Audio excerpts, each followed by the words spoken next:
와우! 진짜 프레시하네. 후라시! 아, 후라시 코교. 아, 근데 몸이 진짜 가벼워. 셀틱 1대0. 이러니 득점왕이지. 다음 시즌 케인 대체자. 에이, 거기까진 가지 말자. 양현준 같다. 엉덩이는 약간 양현준 아니었습니까? 아, 양현준 맞잖아. 엉덩이, 내 엉덩이 피셜 내가. 그리고 뒤에 권혁규지. 그래, 방댕이가 딱 그냥 양현준 같더라고. 이제 집중합시다. 황희찬 나온다고요? 그러네. 자, 다 나왔습니다. 지금 70분에 들어가네요. 진짜 이러면 오영규도 나오면, 오영규 나오네? 우리가 동시에 4명이 뛰는 경우가 있었어? 처음 아닌가? 유럽의 팀들끼리 그게 경기를 하는데 4명의 선수가 뛰는 게? 오우씨, 아프겠다. 이거 아프겠는데? 진짜 기절했다. 양현준, 좋아, 한번 보여줘. 나이스 패스! 야! 형규야! 야, 양현준 너무 좋았는데. 잘 봤는데. 야, 이런 경기를 보게 되네요. 유럽 축구를 저희가 지켜보면서 유럽 팀의 맞대결을 할 때, 뭐 그게 이제 프리시즌 포함을 해서요, 4명의 한국 선수가 동시에 뛰는 유럽 두 팀이 붙었는데, 이런 날이 드디어 왔습니다. 이게 최근에 이제 워낙 우리 선수들의 유럽 러시가 좀 이어지고 있지 않습니까? 그러면서 이제 클린스만 감독의 국가대표팀도 유럽을 포함한 해외파로만 베스트 11을 다 꾸릴 정도다, 이런 얘기를 하고 있는데, 다시 한번 그런 걸 좀 느끼게 되는 그런 경기가 된 것 같아요. 셀틱하고 울버햄튼이 프리시즌 경기를 더블린, 아일랜드에서 가졌는데, 우리의 양현준, 권혁규, 오현규, 황희찬 4명의 선수들이 후반전 중반부터 차례대로 교체 투입되면서 같이 뛰는 그런 장면을 좀 연출했습니다. 뭐 우리가 프리미어리그에서 한국 선수들끼리 맞대결 가장 유명한 건 박지성, 이영표의 손잡는 장면부터 해서 독일 분데스리가에도 보면 한 2-3명 정도는 같이 뛰는 걸 본 적이 있는 것 같은데, 4명이 이렇게 뛰는 거는 제 기억엔 처음입니다. 일단 4선수 다 선발은 아니었고요. 양현준과 권혁규 선수가 셀틱으로 이제 이적을 했잖아요. 61분에 교체 투입돼서 한 30분 정도 뛰었고요. 71분에 오영규 선수도 교체 투입돼서 한 20분 정도, 그리고 울버햄튼의 황희찬 선수도 70분에 네투 대신 교체 투입돼서 한 20분 정도, 4명의 선수들이 한 30분에서 20분 정도의 오늘 경기를 소화했다, 이렇게 말씀드릴 수 있습니다.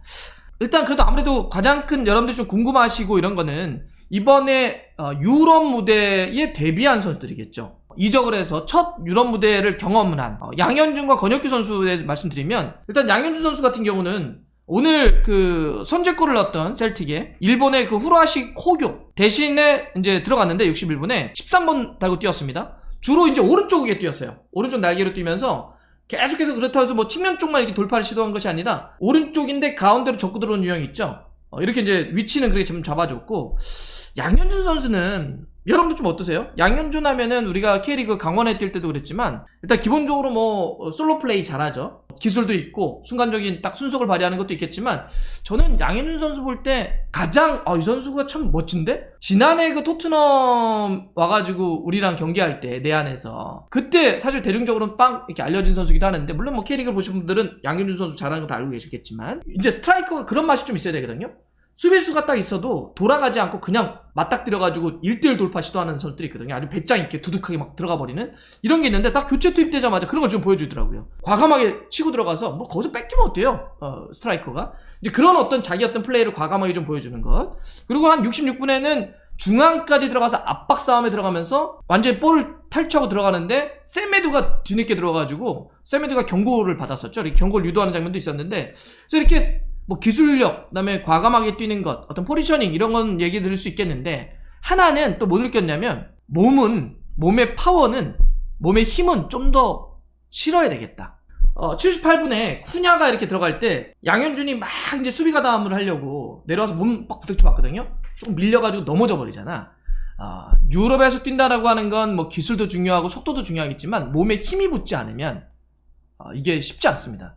기본적으로 또 스코틀랜드 프리미어리그는 더군다나 굉장히 거칠고 막 피지컬 싸움을 많이 하는 데이기 때문에, 우리 양현준 선수가 좀 더 높은 어떤 리그의 어떤 수준의 어떤 유럽 무대에서의 경쟁력을 보여주려고 한다면 몸의 파워를 키웠으면 좋겠다.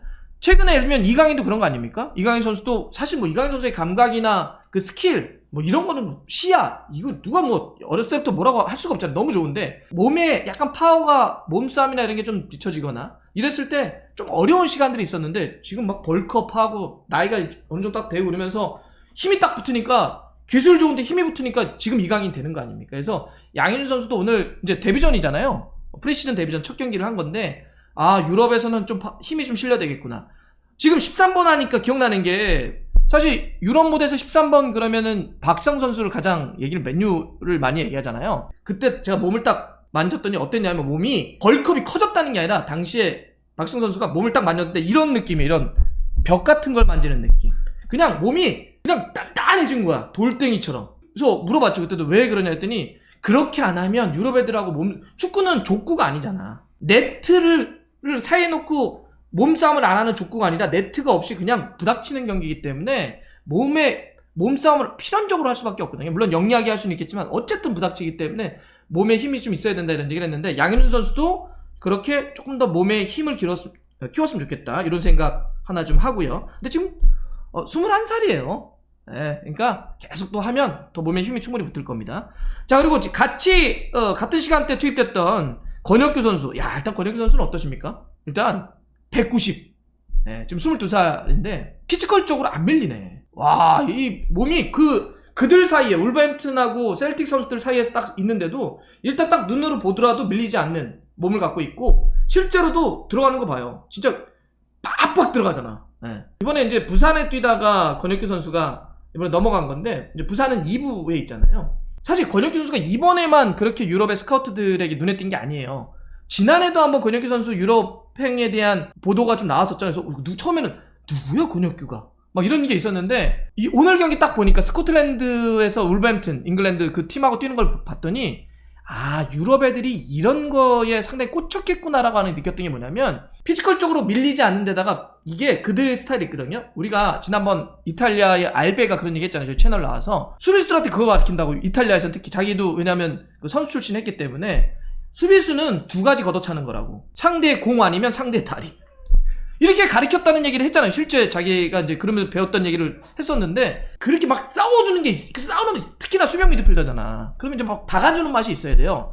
권혁규 선수는 지금 보니까 그냥 와 아까 레미나였죠? 그 엉치뼈. 와 물론 막 놀랬는데 볼 잡으니까 가가지고 그냥 빡 가가지고 레미나 막 쓰러져가지고 막 뭐 어쩔 줄 몰라고 막 아파가지고 물론 부상 그래도 크게 안 당해서 다행이긴 한데 그런 맛이 좀 있어야지. 그랬더니 잠깐 레미나가 이제 저기 나가가지고 치료받고 들어가가지고 나 복수할 거야.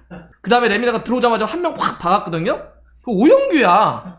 오영규 이게 보니까 헷갈리나봐. 오영규도 몸이 좋으니까 권혁규랑 저기 레미나 저기 한국 선수들 좀 헷갈려도 잘 구분을 하셔야 됩니다. 그래서 이제 한 팀에 한국 선수가 3명 뛰게 되니까 이런 일도 벌어지네요. 자 이래가지고 이제 뭔가 물론 아직은 너무 이제 그게 뭐 당연히 카드 받을 정도라든지 부상을 입을 정도는 아니겠지만 그런 맛이 좀 있어야 되는데 물론 약간 저는 있는 것 같아요. 호흡적인 측면은 수비형 미드필더는 수비수들과 공격수들과 링크를 해주는 역할이기 때문에 좀 더 컨비네이션이 있어야 되겠지만 왜 이래서 유럽에 있는 친구들이 권혁규를 계속 주목했구나. 사실 우리는 2부에서 계속 뛰었던 선수인데 왜 이렇게까지 보지 했더니 그게 있네요. 저 그래서 만약에 이제 이렇게 권혁규 선수가 요 포지션에서 자기 경쟁력을 계속 보여준다면 지금 우리 대표팀에 어디가 가장 고민이에요? 수비 고민 있잖아요. 그동안 우리 큰 정우영 선수가 잘해주긴 했지만 일단 나이가 좀 차기도 했고 이제는 그 자리에 누군가 필요하다는 얘기가 사실 오랫동안 나왔던 문제잖아요. 전문적인 수비형 미드필더 이렇게 좀 뭐가 빡빡 봐가지고 피지컬이 있는 선수가 좀 필요한데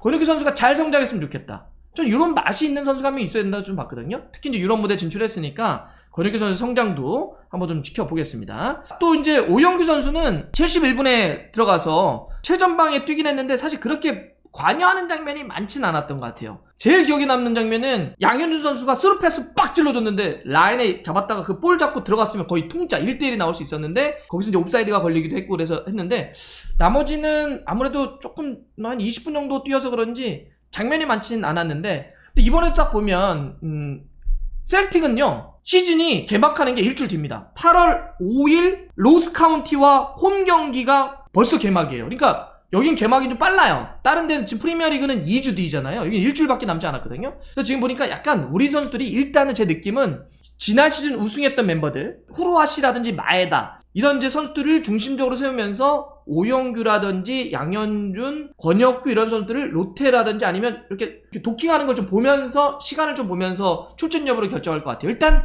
출발은 지난 시즌 그 멤버들을 중심으로 하면서 새로 영입됐거나 이런 선수들 좀 붙이는 이런 느낌으로 갈 것 같아요. 그래서 너무 조급하게 볼 필요는 없을 것 같아요. 바로 또 이적하자마자 이제 하는 거니까. 근데 어쨌든 느낌은 나쁘진 않습니다.